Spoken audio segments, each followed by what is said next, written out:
Hi Sagittarius, welcome to your June 2020 Astrology 33 reading. Thank you to those who have liked, viewed, shared, subscribed, and donated to the channel. I appreciate all of that. For those of you interested in booking a personal reading with me, just check out the description of the video for more details there. As far as what we have in front of us, it's a Celtic cross spread as always, and then I also have a couple of Oracle cards I pulled and a Mudra card. So we'll get started with the main spread. The main situation position, we have the Six of Wands. So this is actually Leo energy here, and for you guys that's your 9th house, which is the house that you naturally rule, and there's going to be a full moon in your sign this month, a full moon eclipse. So this could just be saying that you might be receiving some recognition this month in some way, shape, or form, and that could be exactly around the time where you might see it when that full moon hits, because that'll put you in the spotlight in some way, shape, or form. And this also represents an energy of victory as well. So this might be something that you've put work in on in the past, and now you actually start to see some fruition for that work. All right, and in the challenger obstacle position, we have the Fool. So to me, what this is saying is this could just be saying that you might have to try to stay out of your own way this month. It could just be saying that this isn't the time to make any rash, impulsive decisions, because that could end up backfiring on you, given that this is in the challenger obstacle position. And that kind of makes sense too, given that there's some tricky astrological energies taking place this month as well. In the foundation position, we have the Nine of Wands. So this is actually more Sagittarius energy here, and then this is actually represents the middle 10 degrees of Sagittarius, which is where that full moon is going to take place too. So this could just be saying that maybe you might be feeling a bit impatient right now. And I feel like if that's the case, that full moon might actually help clear some of the situation up for you. And this looks like something that you might have put a lot of work into as well. And you feel like maybe the rewards from it have been slow coming your way. But if that's the case, like I said, I feel like that full moon might start to break up some of that stagnant energy for you guys. In the past position, we have the Knight of Cups. So for some of you, this can possibly be around a love offer as well. So maybe you might have reached out to someone and let them know that you were interested, for example, and maybe you feel like you haven't really received the response that you were expecting. Maybe it's just been a bit slow, or maybe you just feel like they might have turned you down outright. But again, I feel like that could just be the energies at play, and definitely keep an eye out for that full moon to see if the energies start to shift. In the present position, we have the Two of Wands and the Three of Wands. So to me, this looks like it's saying that this is probably the best course of action for you guys, which is to say it's fine to take action. These are both Aries energy here, and for you guys, Aries is your 5th house of romance, creativity. So for a lot of you, this can be possibly around some kind of a romantic situation, or possibly a creative project as well, that, like I said, maybe you're waiting to receive some recognition for it, but hasn't come just yet. This could just be saying that if you put the work in, just take your time, and your ships will eventually come in with that Three of Wands energy. So that's why I see there, which is to say, if you've already put in the work, don't let your impatience get the best of you. Just let things come around, and they will. Especially because in the near future position, we see the Judgment card. And the Judgment card usually points to a rebirth of a situation that you might have thought was dead and buried by now. So this might be something coming back around. I mean, of course, you guys do have Venus retrograde right now in your opposite sign of Gemini.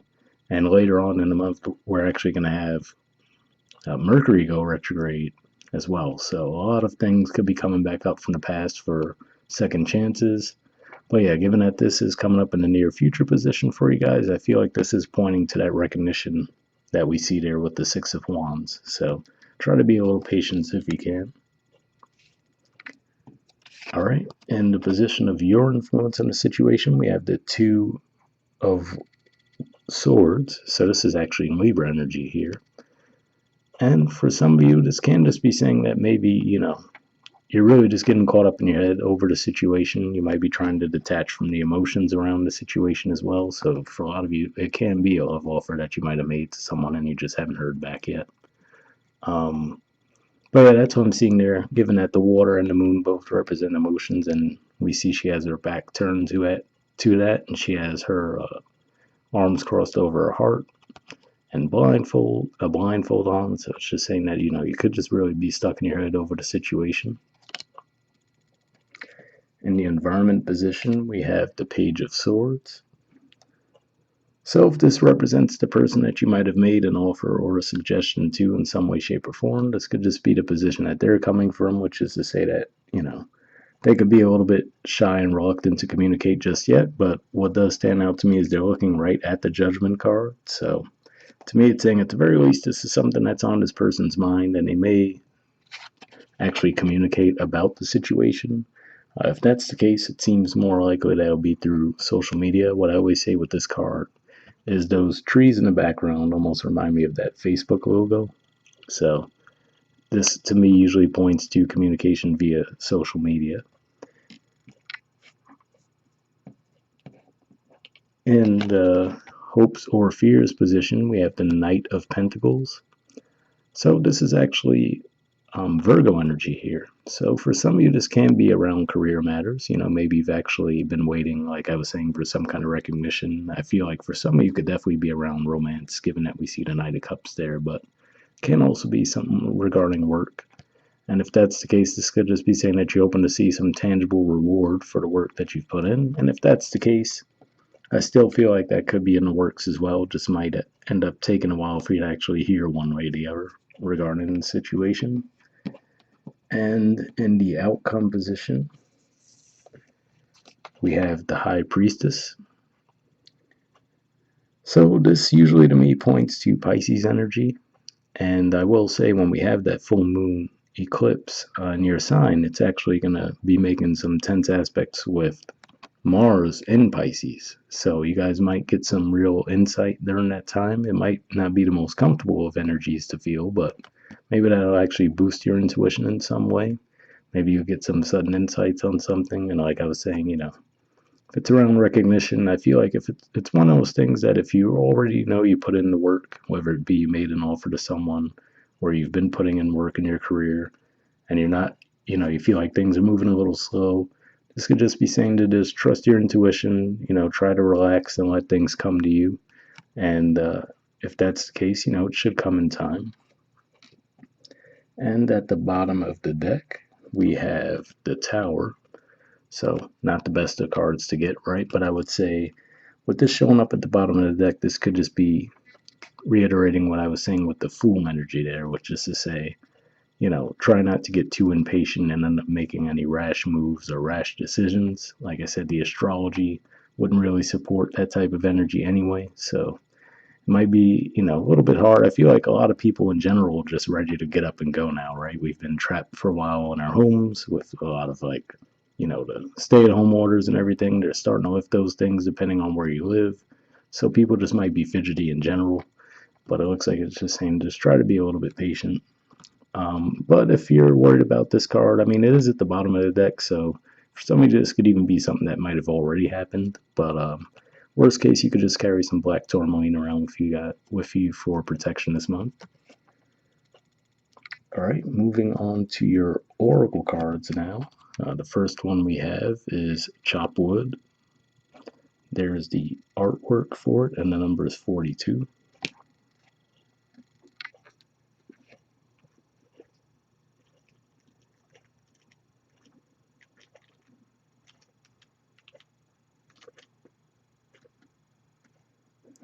Okay, it says being grounded in everyday experience, humility.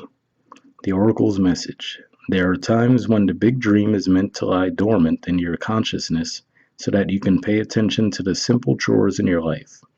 Consider why pruning a tree is the forerunner of delighting in the beautiful blooms when it is in full blossom.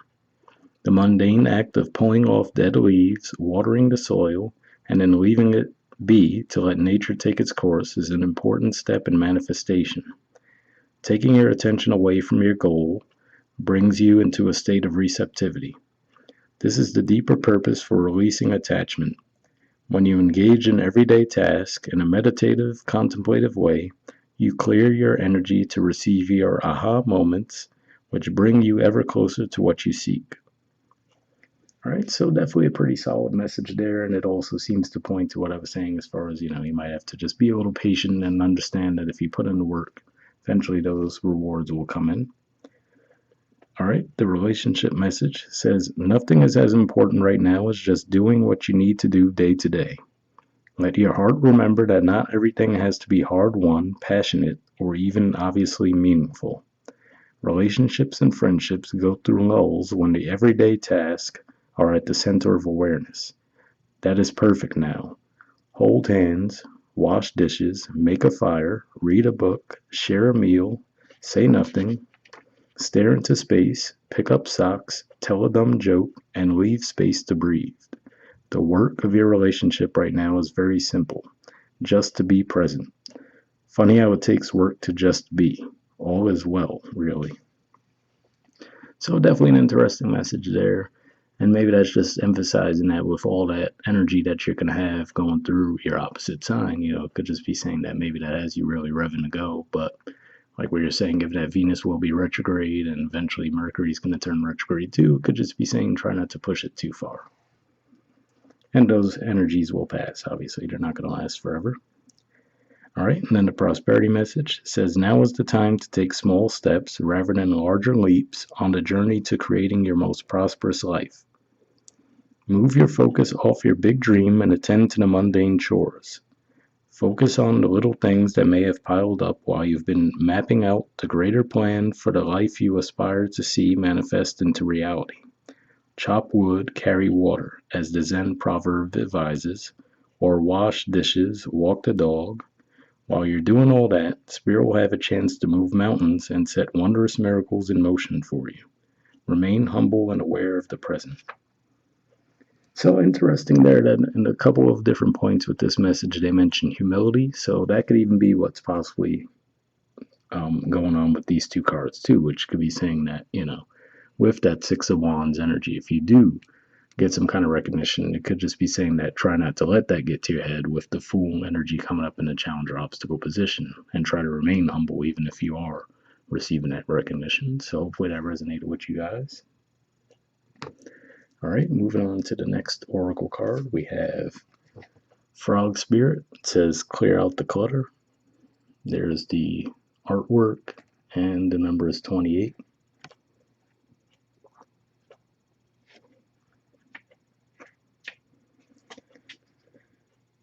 Okay, it says, Frog Spirit knows that while all the other frogs are croaking away, this is a time for you to simplify and declutter your life so you can feel content on your own lily pad. Even when life isn't creating a total cacophony, we can become drawn to the excitement of lots of noise.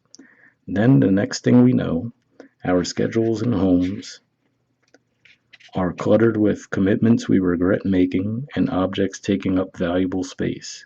Even relationships need decluttering, as they often become messy.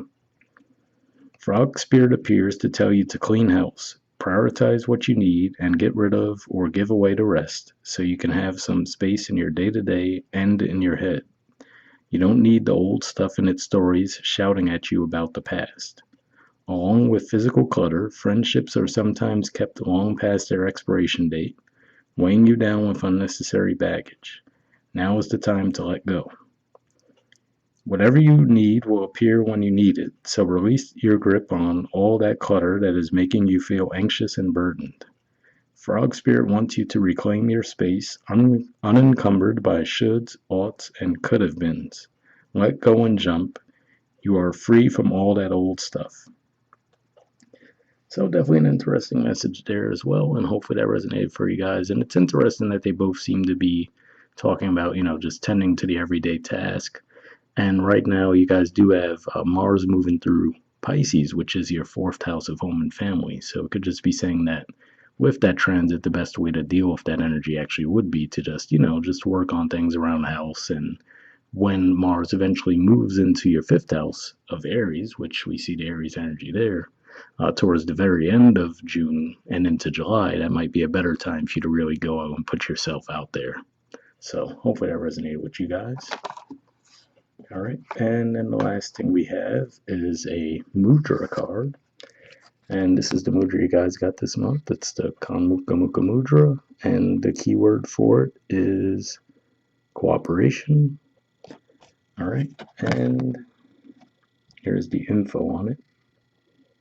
Well, it looks like not everything's going to fit in a frame at once, so let me just hold it up a bit. If you want to pause it or take a screenshot to read what's there, and then I'll move it up so you could get the rest. But under benefits, it says calms the mind, ignites feelings of devotion, balances solar and lunar energies in the body, harmonizes apana and prana vayus, used in yoga therapy to aid cancer treatment and healing of autoimmune diseases.